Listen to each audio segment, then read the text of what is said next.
Tongkat estafet Menteri Keuangan resmi berpindah dari Sri Mulyani ke Purbaya Yudi Sadewa usai Presiden Prabowo melakukan reshuffle pada Senin 8 September.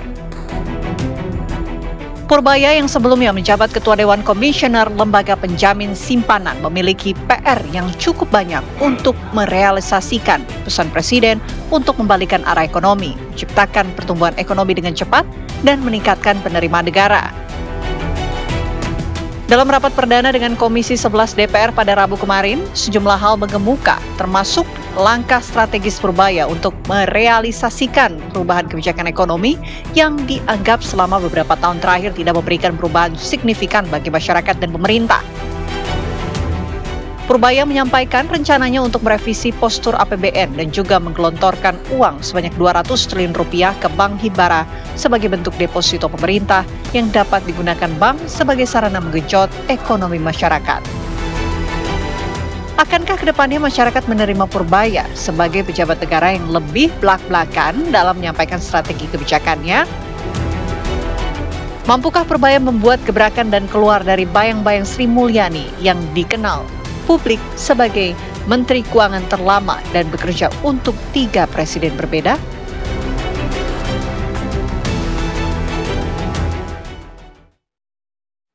Ya, pemirsa, tongkat estafet Menteri Keuangan ini resmi berpindah dari Sri Mulyani ke Purbaya Yudi Sadewa setelah Presiden Prabowo Subianto melakukan reshuffle Kabinet Merah Putih pada Senin kemarin.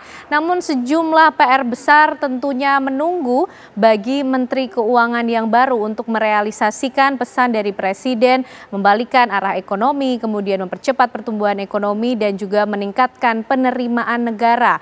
Menkyu yang baru pun juga sudah menggelar atau melakukan RDP dengan Komisi 11 DPR RI. Sejumlah hal juga menjadi perhatian pemirsa.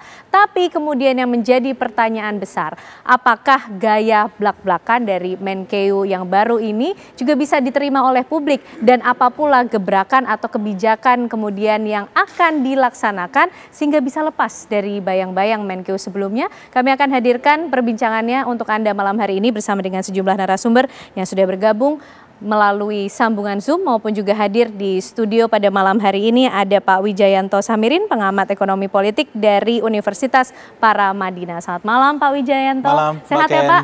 Alhamdulillah sehat. Terima kasih sudah hadir malam hari ini. Dan juga bergabung bersama kita melalui sambungan Zoom ada Bang Joshua Pardede, ekonom Kadin. Selamat malam Bang Joshua. Selamat malam Kenana. Oke, malam baik. Pak Wija.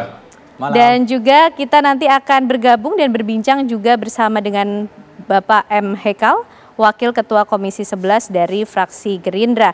Tapi kita ingin tahu dulu nih respon publik atau mungkin Kadin melihatnya seperti apa Bang Joshua dari hari-hari pertama Menkeu yang baru sudah kemudian melakukan RDP dengan Komisi 11, sejumlah kebijakan juga sudah kita dengar bersama-sama. Seperti apa Bang?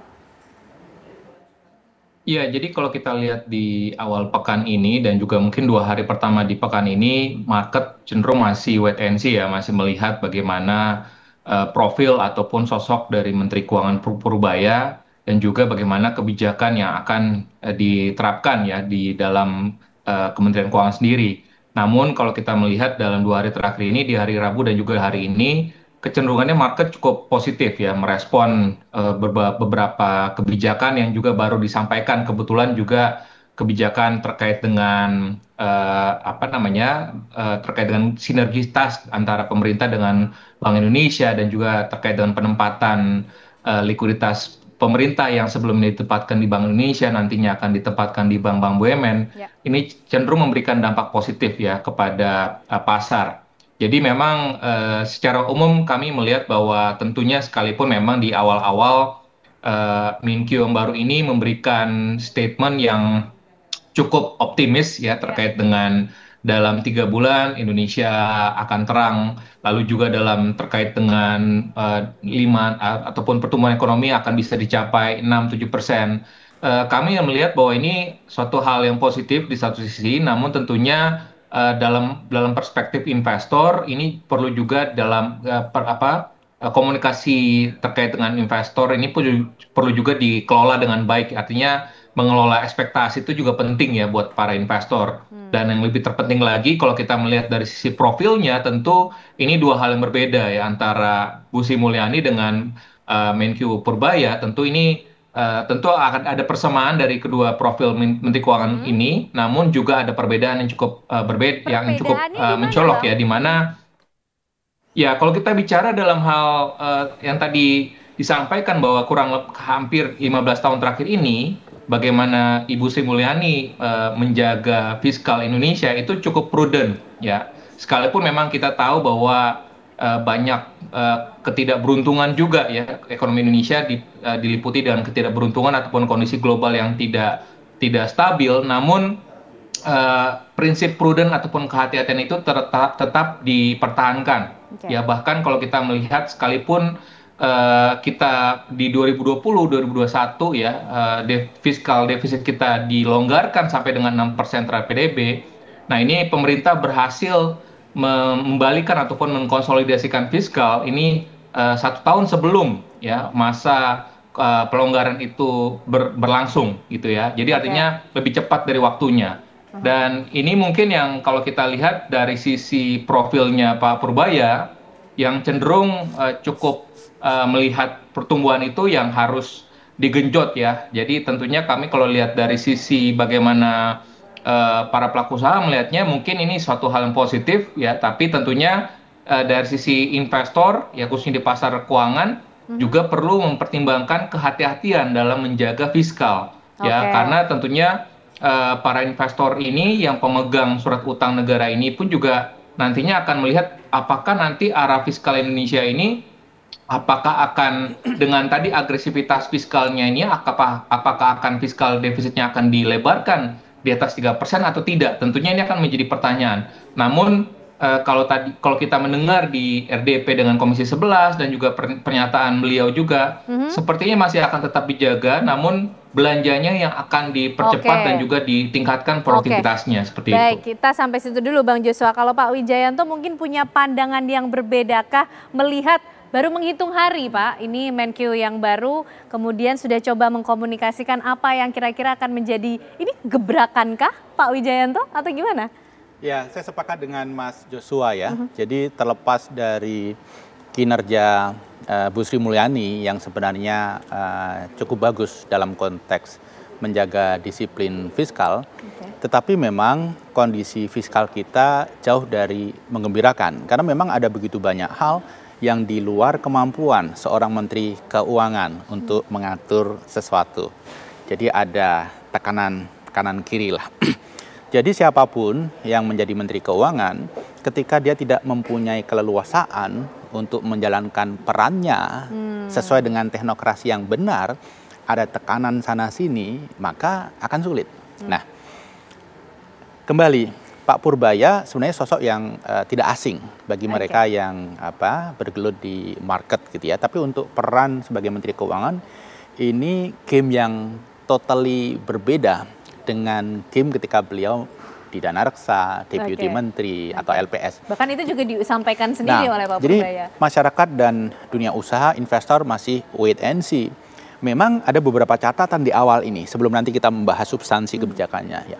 Tetapi gaya bicara beliau yang blak-blakan ala pengamat itu mestinya harus dikurangi. Kenapa? Karena seorang Menteri Keuangan, apa yang disampaikan itu dicatat, diingat oleh investor lokal maupun global. Dan ini sudah menjadi separuh kebijakan, tinggal ditulis dan tangan. Jadi harus hati-hati mengeluarkan statement. Ada bagusnya ketika kemudian Pak Menteri minta maaf atas statement-statement yang beliau sampaikan. Tapi kemudian seolah-olah diulang lagi. Dalam RDP dengan DPR kemarin, itu kan sebenarnya banyak hal yang sifatnya komunikasi yang menurut saya belum perlu dikeluarkan. Boleh saya lanjutkan ya? Misalnya, terkait dengan rencana ke depan, ada banyak hal yang dia sampaikan, tapi yang paling penting adalah menggelontor likuiditas 200 triliun ke bank, kemudian bank bisa menggelontorkan ke real sektor. Kemudian beliau juga ada kecenderungan menyalahkan menteri sebelumnya, ada kecenderungan menyalahkan presiden sebelumnya. Kemudian ada harapan di situ agar BI itu tidak menyerap likuiditas itu lagi dalam bentuk SRBI begitu. Ini hal-hal yang menurut saya seharusnya jangan dikeluarkan di publik sekarang. Kenapa? Ini meng-create turbulensi perdebatan yang tidak perlu. Harusnya dibahas dulu apakah di KSSK, setelah solid baru dikeluarkan. Ini kan posisi BI jadi nggak enak karena seolah seperti disalahkan. Seolah seperti SRBI yang dikeluarkan oleh BI itu menyedot likuiditas. Padahal tertuduh gitu ya kalau kata publik. Padahal BI ya, sebagai otoritas moneter dia punya formulasi tersendiri bagaimana mengatur likuiditas ekonomi kita. Jadi ada banyak hal yang harusnya dibahas dulu di ruang-ruang meeting tertutup, kemudian baru dikeluarkan. Sekarang ini saya menilai masih prematur. Semoga Pak Purbaya seperti sehari yang lalu kemudian memahami ada beberapa hal yang harus direvisi terkait style komunikasinya. Oke. Semoganya baru satu, apakah kemudian ada harapan dan semoga yang lain? Di segmen berikutnya kita akan membahas untuk Anda pemirsa, termasuk kita ingin tahu apa kemudian yang dibahas bersama dengan Komisi 11 DPR. 2 hari berturut-turut pemirsa melakukan RDP dengan Menkeu yang baru. Usai jeda akan kembali untuk Anda.